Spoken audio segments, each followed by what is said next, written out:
In the fall of 1812, the United States massed a small force on the frontier with Canada along the Niagara River, not far from Niagara Falls. The force, 6,300, was led by Major General Van Rensselaer of the New York militia, together with General Dearborn of the regular army. On the night of October 12th, 4,000 American troops massed below the falls. There were only 13 boats available. The first group of boats was filled with regulars, but only 10 made it across the fast-moving river.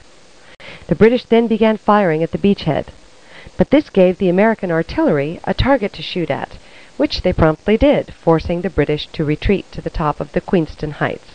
Captain John Wool attempted to scale the heights to pursue the British, but heavy fire forced him to withdraw. In the meantime, British General Brock had heard the firing from Fort George and arrived at the British battery on the heights as the daylight dawned. At the first light, Wool climbed the heights through an unguarded path and came up to the rear of the British on the heights, who were forced to beat a hasty retreat. The British then attempted 2 counterattacks. In the first, Brock was killed, but they both failed.